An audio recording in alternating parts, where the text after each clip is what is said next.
Alguém vai ter que relatar aqueles que deram a sua contribuição à comunicação, ao rádio e televisão. Para que você seja um bom radialista, para que você seja um bom jornalista, é preciso que você tenha o mínimo, tantinho assim de vocação. Rádio está no sangue.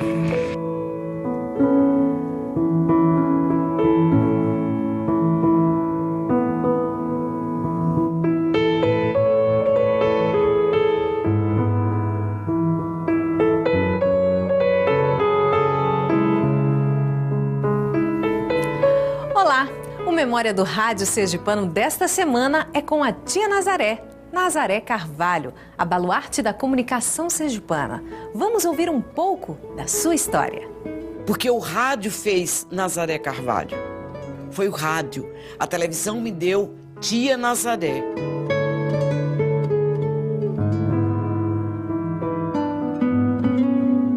Eu sou a filha mais velha de uma professora da rede estadual de ensino, uma mestra, extremamente competente, capaz e responsável em todos os seus atos.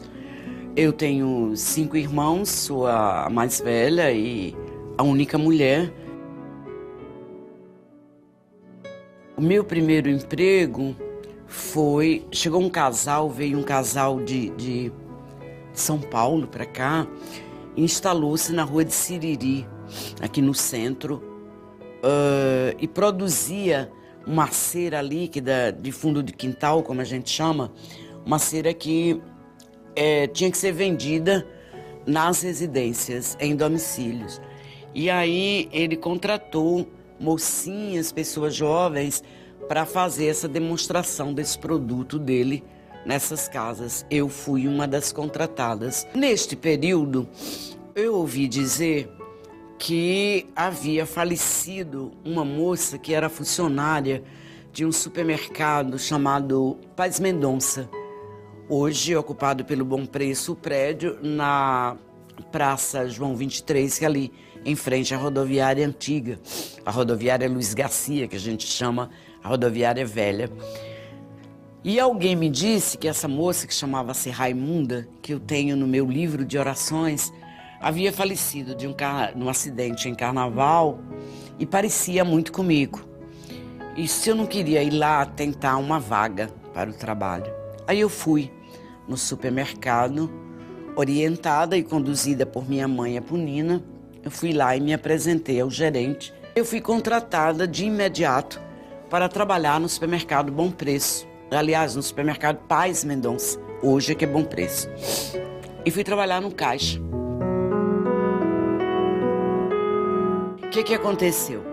Todas as tardes, no final da tarde, tipo assim, 4 horas, 4:30 da tarde, passavam pelo meu caixa 2 cidadãos muito simpáticos.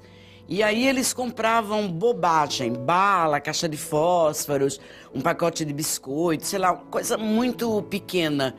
E olhavam para mim e falavam assim, fale alguma coisa. Um dia, um deles disse, olha, eu queria lhe propor e fazer um teste para trabalhar em rádio. Eu disse, eu trabalhar em rádio? Ele disse, vou levar você para fazer um teste em rádio, você quer ir? Eu disse, quanto paga? Aí ele disse, quanto você ganha aqui? Aí eu falei quanto ganhava no supermercado. Ele disse, a gente paga muito mais. Eu falei, então eu vou. Esses 2 cidadãos eram os diretores da Rádio Cultura, Humberto Mendonça e Hélio Fernandes. Eles dirigiam a Rádio Cultura à época. Aí eu fui, me deram um texto para ler. Eu li o texto no estúdio. Daqui a pouco me mandaram esperar lá algum tempo. Eu sentei em uma sala, fiquei lá esperando. E daqui a pouco, um de lá veio, tempos depois, um de lá veio e falou, você foi aprovada. Eu fui aprovada? Você vai começar a trabalhar aqui. Eu tinha 16 anos. E aí eu fui apresentar um programa, foi meu primeiro programa, que intitulava-se Boa Tarde, Madame. Nesta meia hora de programa de rádio, eu falava de culinária, de dicas de mãe, de filho, de médico, mas isso era escrito por Humberto Mendonça. Eu só lia. Um mês depois, mais ou menos, eu fui convidada por eles, convocada, aliás, para trabalhar com Humberto um programa que ele apresentava aos domingos à noite, que eram clássicos. Música clássica com comentários, Bach, Mozart. E aí eu comecei a aprender um pouco, a conviver um pouco nessa literatura musical do clássico. Através de Humberto, passamos a ser uma dupla. Quando eu já estava, assim, bem fixada na Rádio Cultura, digamos 1 ano de trabalho, eu recebo inesperadamente um convite do diretor da Rádio Jornal. A Rádio Jornal estava entrando em uma nova fase, mudando de direção, e eles estavam com uma proposta de programação nova, inovadora, e queriam formar uma equipe também que trouxesse um impacto para a comunicação. O slogan da emissora era: a Rádio Jornal, a emissora da família sergipana. E aí eu fiz a mesma pergunta: quanto que vai pagar? Vai pagar X. Era mais que X. Nossa Senhora, eu nem pensei 2 vezes. Fui lá agradecer a Humberto e ao Hélio, dizendo que eu precisava ir fazer esse programa na Rádio Jornal, porque eu ia ganhar mais. Lembro-me que eles disseram: você ainda não é uma profissional, precisa aprender a fazer o rádio. Por que você não fica aqui para consolidar mais o seu aprendizado e depois você vai? Eu disse: não, porque lá vai pagar mais. E aí eu fui. Agradeci à Rádio Cultura, aos meus 2 colegas, 2 amigos, 2 diretores que me levaram para o rádio sem eu saber que tinha vocação para tal. Bom, fui para a Rádio Jornal. Na Rádio Jornal, eu fui contratada para fazer discoteca, para ser a discotecária da emissora e fazer um programa à tarde. Nossa Senhora! Aí foi a melhor coisa que aconteceu na minha vida. Por quê? Porque na discoteca eu fui aprender sobre música, sobre gênero musical, sobre que tipo de música você pode colocar ao meio-dia, que tipo de música que você pode colocar às 6 da manhã, às 18, etc. Aí tive que fazer um curso rápido sobre como fazer a programação de uma emissora. Fui fazer um programa que à época nós chamávamos de Disque Jockey. E aí, de quem que eu fui ser colega? De Jário Alves, que fazia um programa assim, fechado de audiência no estado. Aí eu tive colegas como Jário Alves, Carlos Mota, Ramalho, Carlito Melo. Eles lá na Rádio Jornal que me fizeram saber exatamente como proceder no rádio, como aprender a fazer programa de rádio, programa de auditório, programa de estúdio, noticiários, apresentações externas, enfim. E um dos meus testes de fogo foi a época, estava vindo para Aracaju Vanderlei Cardoso, no auge do Bom Rapaz, e a apresentação dele seria no ginásio Charles Moritz, ginásio lotado. Meu diretor então disse: olha, você que vai fazer a apresentação do cantor. Tremia de medo, mas assim que eu pegava o microfone, ou no estúdio, ou fora, o medo desaparecia. E aí eu fui lá e apresentei Vanderlei. Quando eu saí, que o cantor entrou, meus diretores estavam em pé assim, e todos vieram me abraçar. Falaram: você é fantástica, você é ótima. Disseram tantas coisas que não dá para lembrar agora. Sei que a partir daí o rádio foi o pilar da minha vida profissional, foi meu caminho, foi minha estrada, foi meu sustento. Aí surge nesse período a TV Sergipe, o projeto da TV Sergipe. Aí eu fui à televisão fazer o teste. Fiz o teste, voltei e um dia, passado algum tempo, alguém me chamou para retornar à televisão e que eu ia ser contratada para trabalhar na televisão Sergipe. Aí eu fiquei rádio, televisão. Quando a TV Sergipe foi inaugurada, veio dirigir a TV Sergipe o querido Luiz Carlos Campos. Luiz então disse para mim, olha, você vai ter que... trouxe um programa infantil que você vai apresentar, mas antes você vai ter que fazer curso de dicção para você abdicar de duas questões. Primeira, o vício do rádio, que você não pode utilizar a sua forma que você tem no rádio, você não pode utilizar na televisão. E o segundo é o sotaque. Aí eu fiz cursos no Rio, São Paulo, Belo Horizonte.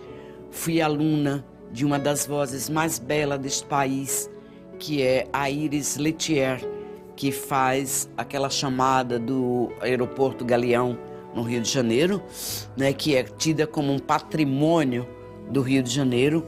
Fui aluna dela.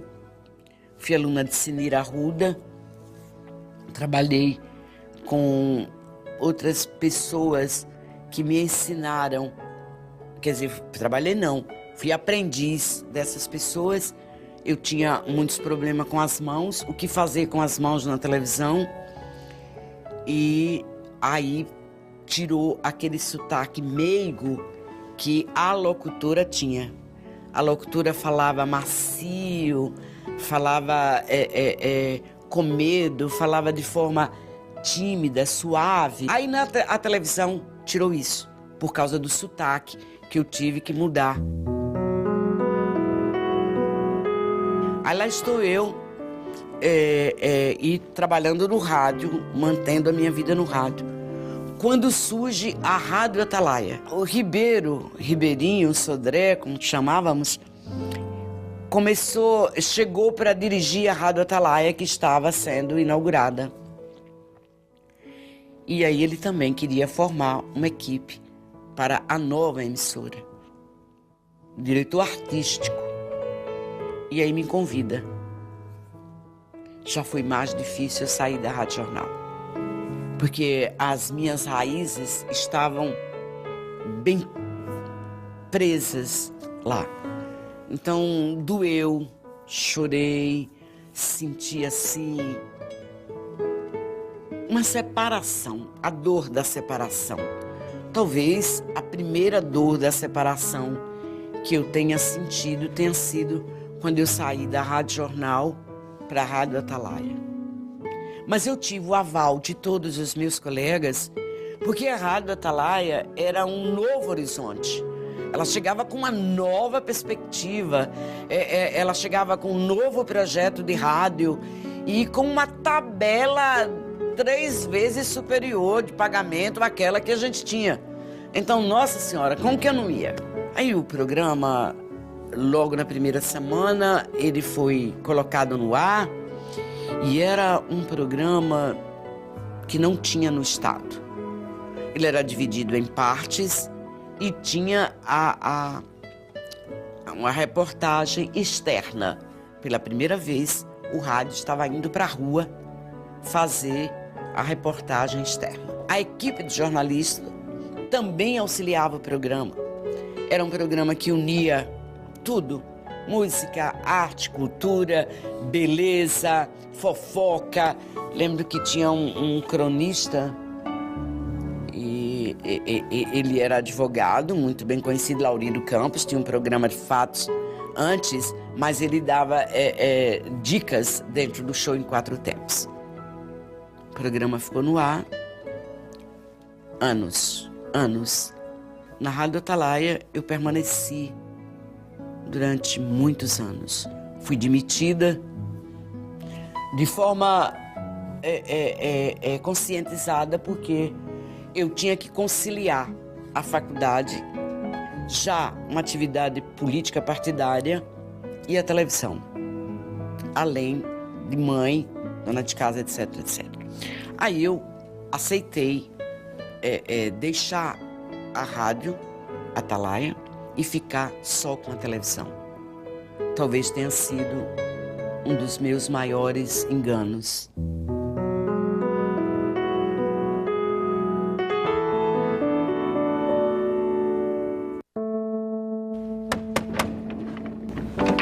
E se todos se unissem para dizer não a qualquer tipo de corrupção, por menor que seja? Os ministérios públicos de 21 países ibero-americanos estão mobilizados contra a corrupção, trocando informações, investigando, levando criminosos aos tribunais. Vamos juntos dizer não à corrupção. Acredite nisso. Procure o Ministério Público e junte-se a nós nesse grito. Corrupção, não.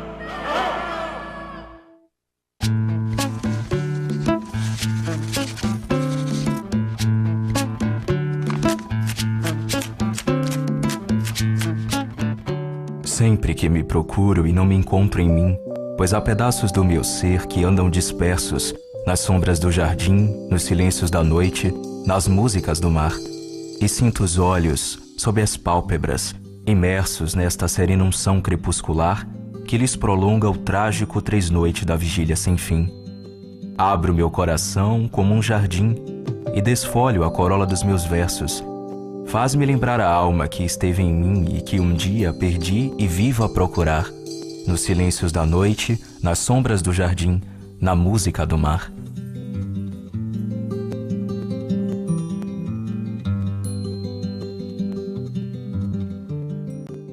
Você vai ver no Sergipe Rural desta semana, com investimento de 20 milhões de reais, frigorífico que está sendo construído no agreste do estado vai atender a demanda no abate de bovinos, caprinos, ovinos e suínos de 30 municípios do estado.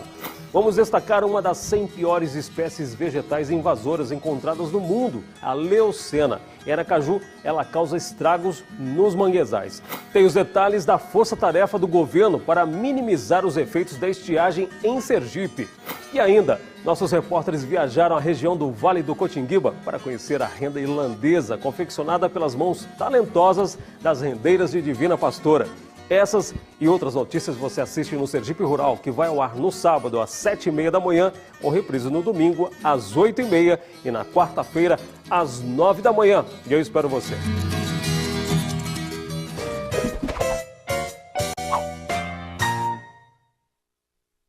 Manuel Cabral Machado, 100 anos. Nasceu em Rosário do Catete, no dia 30 de outubro de 1916. Criado em Capela, bacharelou-se em Direito na Bahia. Ocupou cargos de destaque. Foi secretário de 3 governos, deputado estadual e vice-governador. No Tribunal de Contas do Estado, marcou história como o primeiro presidente do órgão, fundado em 1970. Cabral Machado se destacou como professor e ajudou a fundar as faculdades de Ciências Econômicas, Direito, Filosofia e Serviço Social da Universidade Federal de Sergipe. Escritor e poeta, foi membro da Academia Sergipana de Letras e da Academia Brasileira de Ciências Sociais. Ele teve 6 filhos com a capelense Lurdinha. Ele considerava imprescindível para o homem as atividades religiosas e políticas. Manuel Cabral Machado morreu em 13 de janeiro de 2009, aos 92 anos. Homenagem do Tribunal de Contas de Sergipe.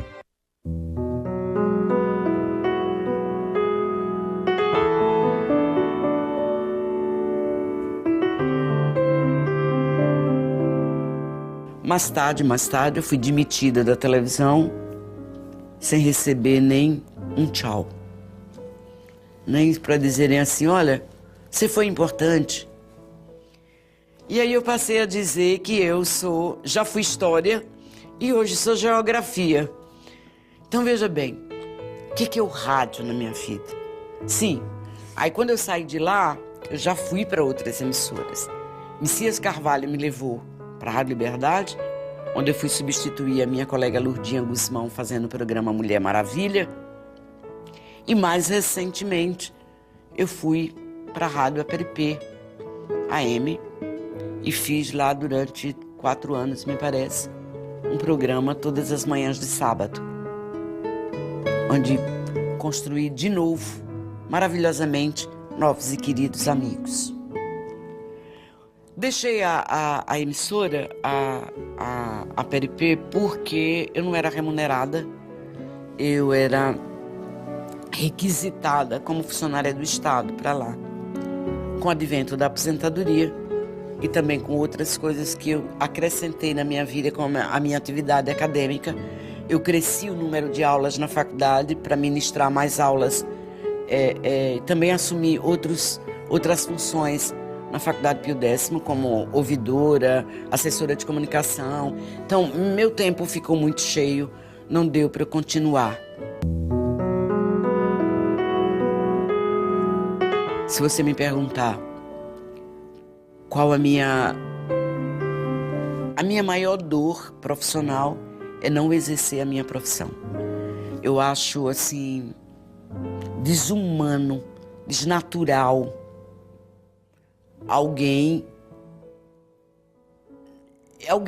eu não ter um espaço profissional no rádio. Na televisão talvez não, estou velha, televisão queira jovens, etc. Mas por que não fazer um programa de rádio? Por que não ter um programa de rádio? Por que não ser uma radialista que exerce a sua função? Porque as emissoras não me querem, não me contratam. Cada radialista tem uma história no ouvinte. Cada ouvinte tem uma história com o radialista. Sabe, eles se tornam íntimos, amigos. Eu lembro que tinha uma moça na rua de Muribeca, o nome dela era Eliette. Me parece que era Eliette. Ela era, assim, assídua ouvinte da emissora e, assim, muito apaixonada por Mota, que tinha um Carlos Mota, que tinha um programa. A gente ia para casa dela, ela nos recebia com banquete, porque para ela estava recebendo a família, porque ela morava sozinha, de noite a companhia era o rádio. Não tinha televisão, era o rádio, né? Até hoje, eu ainda lembro de Edith Vinhas e Laranjeiras, uma das maiores ouvintes do rádio sergipano, e tantas outras que agora, assim, não sei se consigo citar, me perdoe, aquelas que eu não lembro. Gente, eu fui à televisão por causa do rádio. Eu me tornei depois política partidária por causa do rádio. Se eu não tivesse tido uma ascensão junto ao ouvinte, se eu tivesse sido uma radialista pálida, sem importância, que eu não tivesse agrupado pessoas, eu não teria sido convidada a ir à televisão, nem ser candidata a vereadora, a governadora, a senadora, sei lá o quê. Eu fui porque o rádio fez Nazaré Carvalho. Foi o rádio. A televisão me deu Tia Nazaré, que é um dos meus maiores orgulhos, é um grande orgulho na minha vida. Mas eu fui para a televisão porque o rádio fez Nazaré Carvalho. Cada um de vocês é uma peça dessa engrenagem maior. Então, cada um de vocês não merece só o agradecimento, não. Vocês merecem o respeito de cada um de nós. Porque essa forma que vocês estão dando a nós, essa oportunidade que vocês estão passando para nós, ela jamais será esquecida e ela ficará na história. Eu vou embora e ela vai ficar aí. Muito obrigada a vocês todos. Quando eu cheguei aqui, eu tive 2 surpresas. Uma delas é que eu não sabia que tinha áudio, que tinha imagem. Eu pensei que era só áudio. E a segunda maior foi quando eu vi o tamanho do projeto. Ora, eu tenho quantos anos? 30, 40, sei lá, de rádio. Não foi feito em Sergipe nada parecido, absolutamente nada. que viesse contar a nossa história, a história do radialista da terra, como ele começou, como ele tramitou, o bem que isso fez a ele e ao Estado. É ímpar, é plural. O que vocês estão fazendo é muito, muito, muito significativo. Todos vocês que fazem o Sindicato Cabral, todos vocês, todos aqueles que estão produzindo o projeto, eu espero em Deus que a consciência comercial e cultural da nossa terra, dos órgãos públicos, municipal, estadual, abracem esse projeto, porque é a história, a nossa história, e nós criamos, infelizmente não possuímos a cultura de construir história, de fazer um apanhado de conhecimentos para as gerações que venham. Eu, por exemplo, não tenho nada que possa mostrar a meus filhos da televisão. Né?